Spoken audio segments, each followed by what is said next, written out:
Today, we're talking about playing from behind. I recently noticed that a lot of players actually don't really have a good feel of what to do in Smite when you fall behind with your team. This is not only specific to Conquest, you will see this across all modes, but especially important for Conquest, as Conquest has generally a longer game phase where you depend on farming and not falling behind, basically. We go through various points here, mostly addressing Conquest, but some also include other game modes.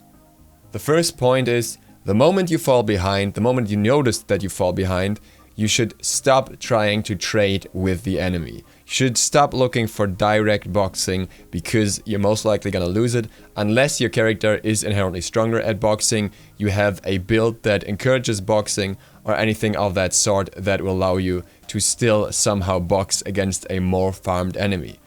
It isn't always easy to tell when you are behind because of these conditions, but in general you should be able to know when you fell behind your enemy, often due to 1 or 2 deaths on your side or something along those lines.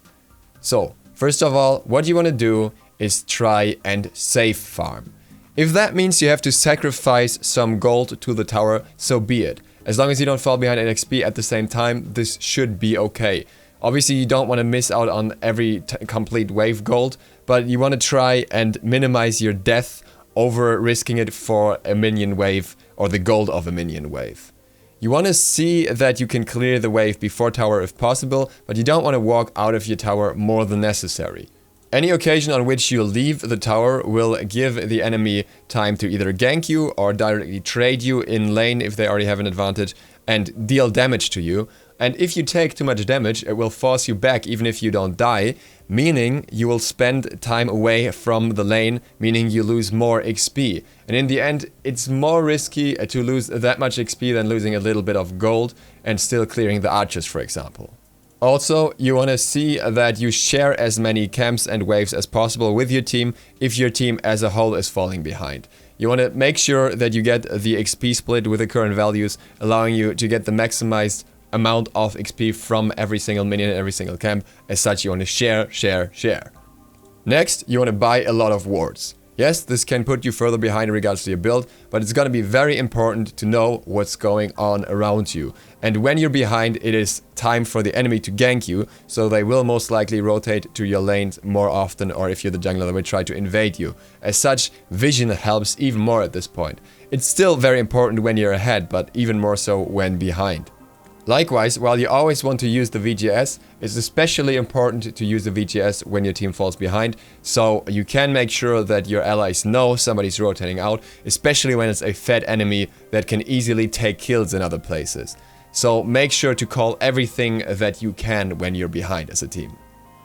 Another point that is a little more debatable because it depends on the character is switching from a more aggressive build style to a more defensive build style. Many of the defensive items in Smite are relatively cheap compared to their offensive counterparts, and some items just allow for a lot of utility across the board and will allow you to not die as easily. For example, if I'm the jungler and I was considering to get Jotun's Wrath next in order to get some cooldown reduction because I already have some penetration and some damage maybe with Heartseeker and Hydras, and now I'm just looking for another CDR item, then if I am behind, I could consider switching over to Spirit Robe instead. This will still give me cooldown reduction, but it will give me a bunch of stats that will allow me to survive longer when I get focused by an enemy bully. It will force the enemy into specific sorts of penetration because they can't really just go through that with flat pen anymore. As such, it may give me a bigger advantage in that situation than just going for raw damage. This applies for pretty much any character but the hunter. Even on the mid laner you can sometimes get away with a defensive item, though you have to be relatively behind for that to be necessary. Likewise, prioritizing cooldown reduction over damage when behind can be very helpful, as long as your character has some sort of escape tool that he can make use of more often with cooldown reduction. If you are focusing on damage and you don't have much cooldown reduction, it's easier to burst you down if you have an escape that is down. With cooldown reduction, that escape will be up more often, so you have a higher chance of survival and not getting farmed more. A similar thing applies for Relics. While when you're ahead, you can easily go into something like Blink. When you're behind, you want to consider, for example, going into Aegis in addition to Beats instead, simply because it will allow you to survive longer, to soak up the initial burst from a farm team, and then maybe counter them afterwards. Obviously, this doesn't apply for everyone in every situation, but it can sometimes help when you're behind. Another point that is very important is objective-based play. When you're behind, you should not prioritize kills. The worst thing you can do is dive into 3 people because you think you have a chance to kill someone there.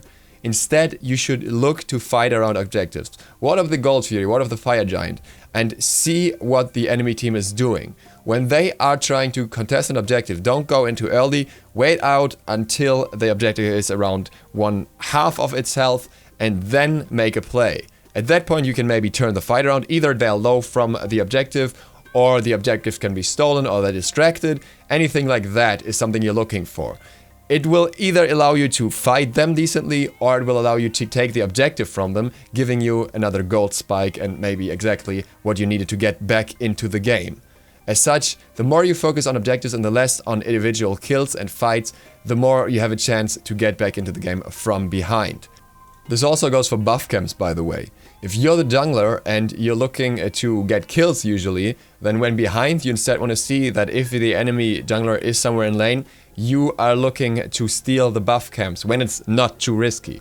That way you can maximize your farm, lowering their farm without having to run the risk of fighting somebody directly. But only do this when you're sure that you're not gonna get rotated on while doing this camp.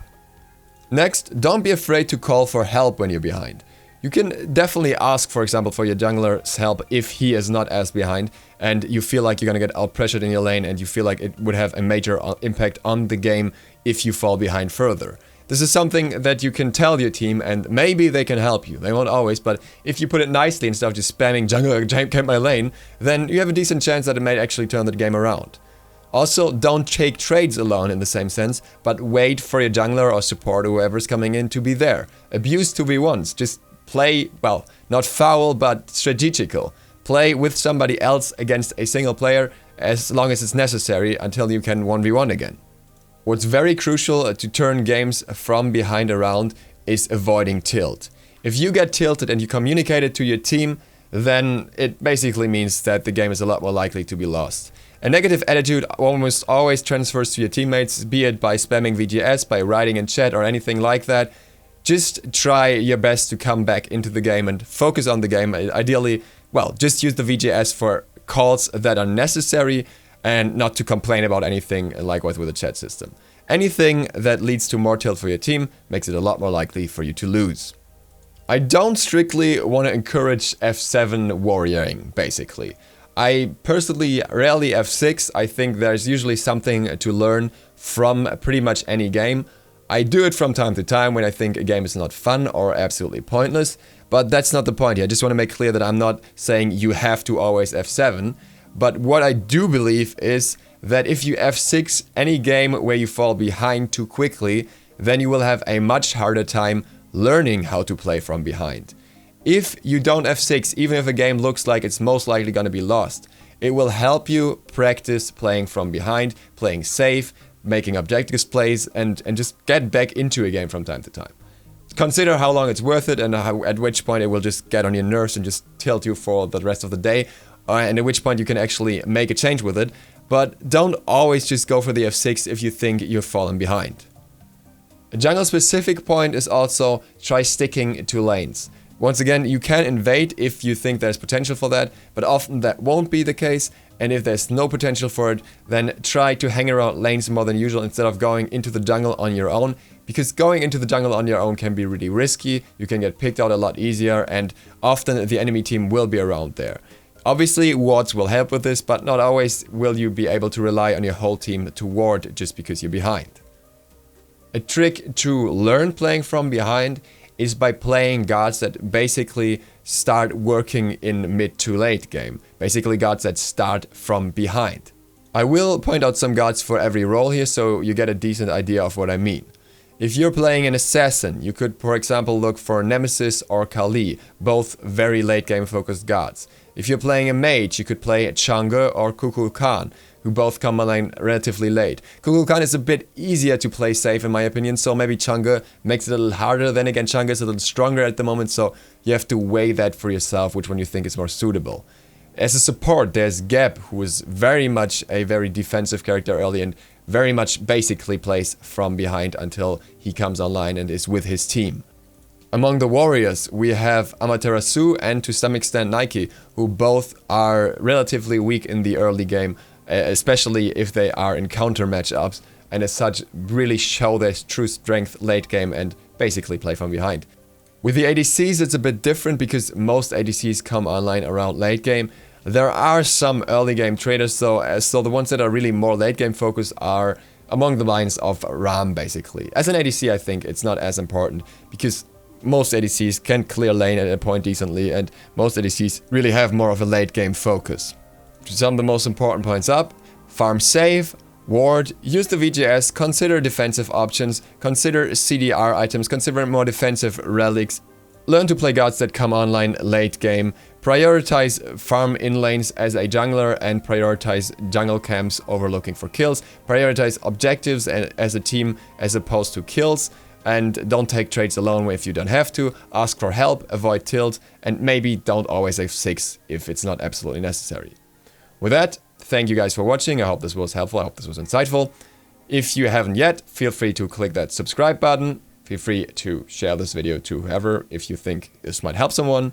See you for the next one tomorrow. Duke Sloth, out.